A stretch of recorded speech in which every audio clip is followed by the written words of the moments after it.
2013 সালের 28শে ফেব্রুয়ারি আল্লামা দেলোয়ার হোসেন সাঈদী হুজুরের রায় পরবর্তী সারা দেশের মুক্তিকামী ছাত্র জনতা রাজপথে নেমেছিল। সেদিন খুনি হাসিনা এবং তার পেটোয়া বাহিনী, একই সাথে নিষিদ্ধ ঘোষিত ছাত্রলীগ, যুবলীগ, আওয়ামী লীগ, পুরো রাষ্ট্রযন্ত্রকে এক করে দেশের নাগরিককে গণহত্যার জন্য তারা লেলিয়ে দিয়েছিল।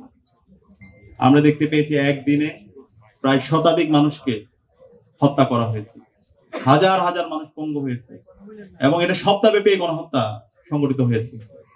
প্রায় 2 শতাধিক নাগরিক হত্যা করা হয়েছে এবং প্রায় হাজার হাজার নাগরিকদেরকে পঙ্গু করা হয়েছে। এখন অসংখ্য আমাদের ভাই বোনরা তারা হাসপাতালে পেতে কাতরাচ্ছেন, চোখ হারিয়েছেন, হাত হারিয়েছেন, পা হারিয়েছেন। তো এই যে 28শে ফেব্রুয়ারির যে লিগাসি, যে আজাদির যে লড়াই, আগ্রাসনের বিরুদ্ধে, আধিপত্যবাদের বিরুদ্ধে যে সংগ্রাম, যে লড়াই আমাদেরকে শিখিয়েছেন আমাদের নেতা আল্লামা দেলোয়ার হোসেন সাঈদী হুজুর, সেই লড়াইয়ের উপর ভিত্তি করে কিন্তু 24শে জুলাই বিপ্লব হয়েছে।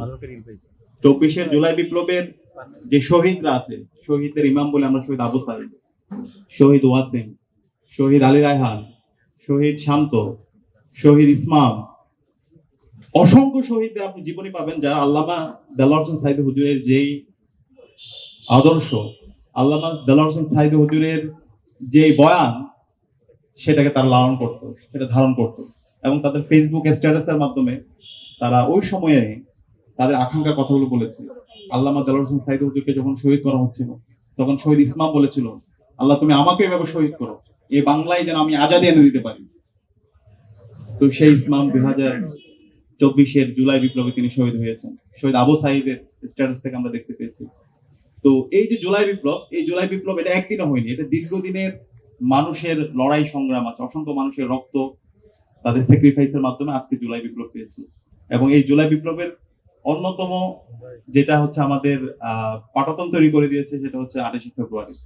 তো সে কারণে এই 28শে ফেব্রুয়ারি গণহত্যা নিয়ে আমাদের অনেক বেশি পাবলিক পরিসরে আলাপ হওয়া দরকার, কথা বলা দরকার।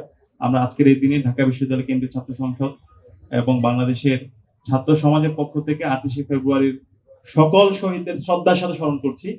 আমরা নতুন সরকারের কাছে আমাদের দাবি থাকবে, ছাত্র সমাজের পক্ষ থেকে দাবি থাকবে, 28শে ফেব্রুয়ারির সকল শহীদদেরকে যেন রাষ্ট্রীয় সম্মাননা দেওয়া হয়, তাদেরকে রাষ্ট্রীয় স্বীকৃতি দেওয়া হয়।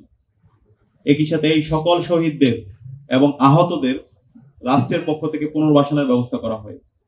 এবং একই সাথে এই 28শে ফেব্রুয়ারি খুনি হাসিনা এবং তার দোসররা যারা গণহত্যা এবং শিশু হত্যা করেছে, 2000 আমাদের ভাই বোনকে শহীদ করেছে এবং হাজার হাজার আমাদের ভাই বোনদেরকে পঙ্গু করেছে, যারা এই খুনের সাথে, গণহত্যার সাথে জড়িত আছে, তাদেরকে যেন এই বাংলার জমিনে বিচার আওতায় নিয়ে আসা হয়। এটার জন্য যেন একটা কমিশন, স্বাধীন কমিশন গঠন করা হয়।